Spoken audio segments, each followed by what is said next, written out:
Well, everybody, once again, we are checking in on how Twitter is doing. And well, not fantastically. Last time I did a segment about how Twitter immediately under Elon Musk's control, use of the N-word jumped by almost 500% on day one. I have no doubt these numbers have gone up.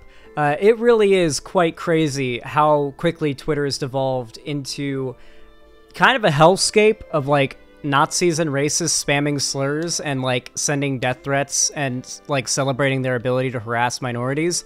But that is of course what Elon Musk wanted, so he has succeeded in that respect. The problem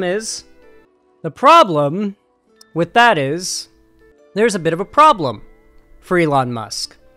Advertisers aren't a big fan of this, and big brands are already being urged to pause their Twitter ads or pull out all of their ads until Elon Musk changes his moderation style and decides to kind of get off of the right's dick and stop dick riding conservatives in the far right.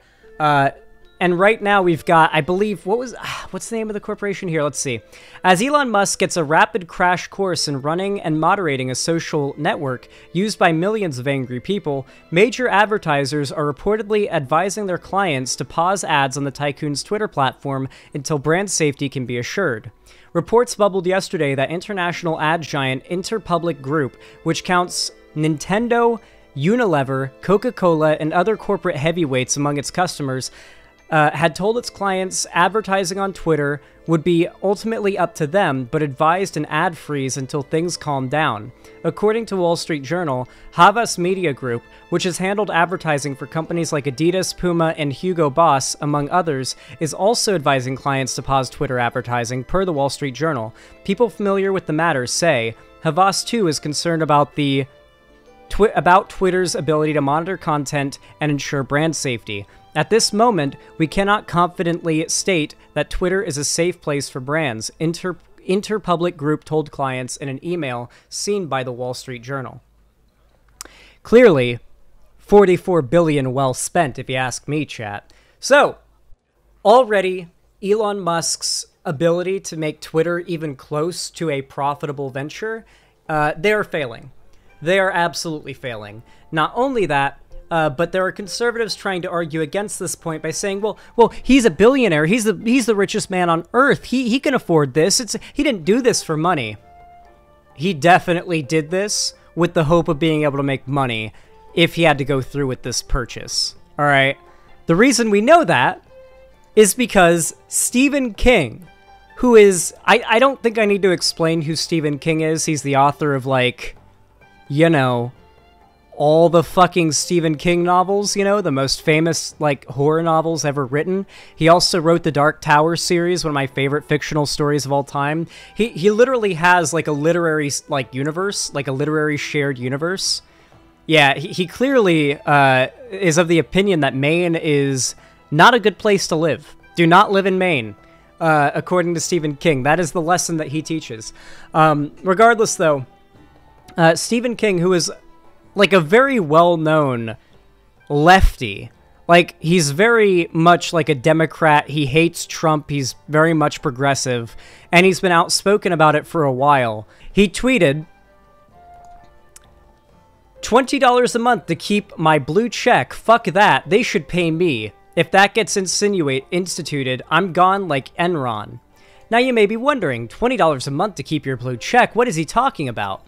Well, Elon Musk, clearly desperate to make Twitter profitable, is instituting a change that will make it so as that you can pay $20 a month to either, if you already have your blue check verification on Twitter, to keep it or to get it.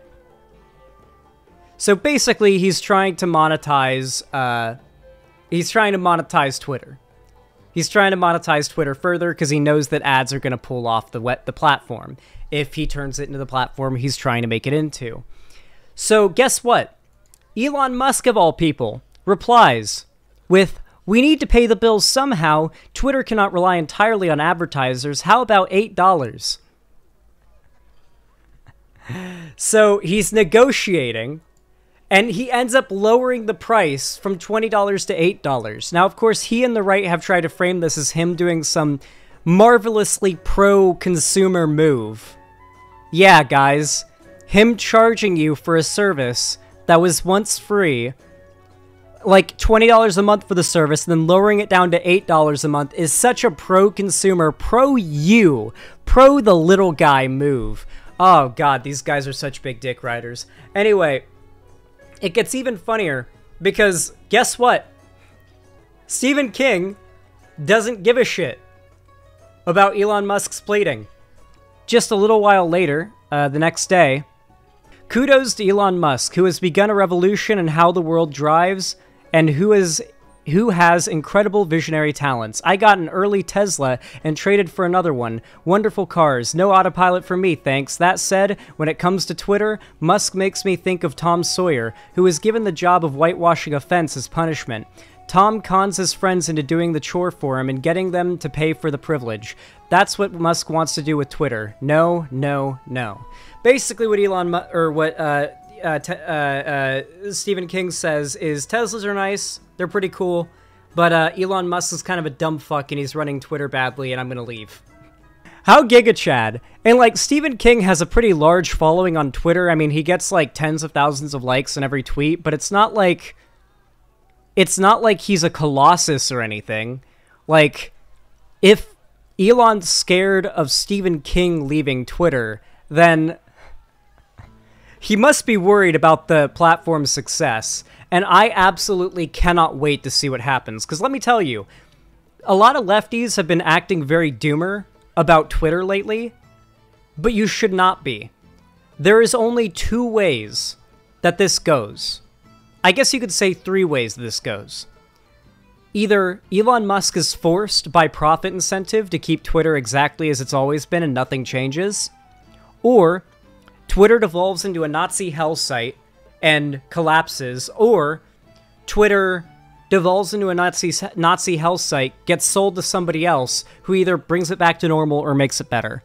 There is literally no outcome in this in which either like Twitter continues to be successful, but the right has like this overwhelming platform on there. That's not going to be a thing that happens.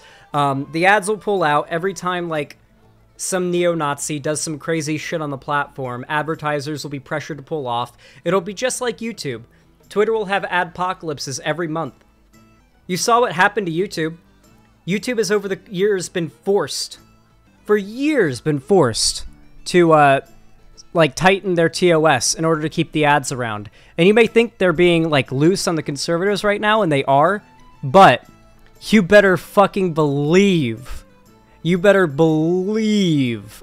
it's gonna come to bite YouTube in the ass, and those channels are gonna get axed when the next adpocalypse comes around, because another adpocalypse is fucking coming. So prepare for it if you're a YouTuber. How much would you pay to be verified and get a blue check mark on Twitter? $5 a month, $10 a month, $15 a month, wouldn't pay. Interesting. Why does Elon tweet like this? I guess it's because he gets dopamine points for like tweeting anything, so he just replies to everything and tweets about every thought he has, but like, he really is a Twitter addict, isn't he? No wonder he bought the platform. He bought the platform to give himself the pass on the website he uses more than anyone else on Earth. Anyway, I really do think it's going to be fun for the left to be able to sit back and watch as not only Elon Musk, but Twitter, possibly one of the worst platforms on the internet, collapses basically under each other's weight. Like, the failure of Twitter will drag down Elon, and the fall of Elon will further drag down Twitter.